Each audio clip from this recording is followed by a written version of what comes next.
Welcome to Real Nonsense. This is a podcast where we bring you the latest news and controversies in the world. Today we are talking about combat sports. That's right, Jake. You already know. Let's start with the recent weight gains on Conor McGregor. Many fans were shocked when photos emerged of Conor looking a bit heavier than usual. Some are even questioning whether he's been using performance-enhancing drugs. It's important to be careful with accusations like that, Daniel. Well, the use of steroids is a big issue in combat sports. We should avoid from jumping to any conclusions. It's really not that good to do that. Any evidence, there could be a number of reasons why Conor's putting on some extra pounds. Maybe he's been working out, building on muscle. Or maybe he's just enjoying some downtime and not worrying so much about his diet. Now, listen, I don't doubt that Conor's taken steroids at some point.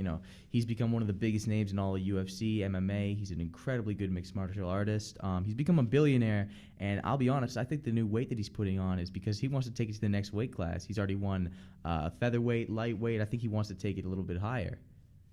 Honestly, Jake, I see no problem with him trying to get to the next weight class, but the world of fighting may be concerned with how he's doing it. That's a fair point to make, Daniel. I honestly think Conor is one of the biggest names. Again, he's become one of the biggest names in the UFC. He has 6 out of the 10 of the most expensive paycheck fights. And he's also really well known to have one of the most insane physiques with such a low level of body fat that causes him to have the biggest amount of movement possible. Yeah, you're absolutely right. He's literally a beast. Speaking of physique, though, Sean O'Malley recently said that he wants to be bigger than Conor McGregor. That's quite a statement considering Conor is known for his impressive physique. Yeah, it's interesting to see Sean talk about, wanting to pack on some muscle mass. He's always been known for his lean and muscular physique. But, I think maybe more of that size will give him an advantage in the game. He said he wants to face off Conor in the octagon, said that Conor's getting a little bit old, and maybe it's time for someone new to take the stage. Known for his wild hairstyle and laid-back fighting form, Sean O'Malley, also known as Sugar, has been destroying his competition, so I think he might have a dog in this fight. It'll be interesting to see how that plays out for him. Moving on to another topic, there's been a lot of buzz around Rod Tang, a Muay Thai fighter who's been making a transition to the MMA. And so far, he's been crazy, beating up everyone he sees. He's taking hits to the face, kicks to the face, and just acts like it's nothing. He's known as the Iron Chin. That's right. Rod Tang is a big name in the world of Muay Thai, and fans are excited to see how he'll do in the world of MMA. He's known for his striking skills and his aggressive style, so he could be a force to be reckoned with.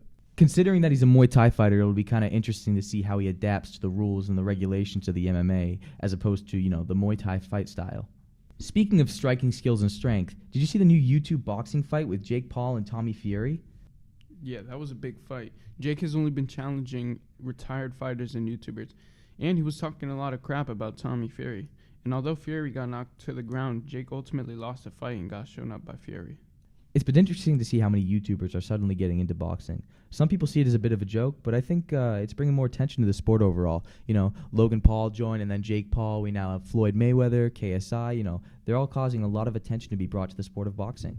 That's true, Jake. Boxing has always been a popular sport, but these YouTubers are bringing in a whole new audience. Whether you love them or hate them, you can't deny that they're getting people talking about. I can't disagree with you on that one, Daniel. And, the YouTubers are bringing a lot more popularity to the sport and making it, a lot more interesting. So let's talk about something else that's bringing some interest to the sport. Creed 3, Michael B. Jordan. There's a lot of buzz around the intense boxing scenes and how accurately the movie portrays the sport. Now, me, personally, I'm a boxer, and I've seen the montages. That's actually how we train. That's actually how we fight. It's really good, but you have to understand a lot of this is a Hollywood kind of shot. So the actual training, it takes a lot longer. It's a lot more aggressive. A lot more hard work goes into it than I think is portrayed in the actual movie. That's right, Jake. While Hollywood movies often take some creative liberties with the sport of boxing, the Creed franchise has been praised for its realistic and accurate depictions of the sport.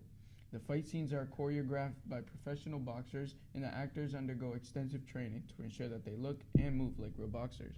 That's great to hear. It's always refreshing to see a Hollywood movie that takes the sport seriously and portrays it accurately. Hopefully, Creed 3 will inspire some more people to take up the sport and become, further fans.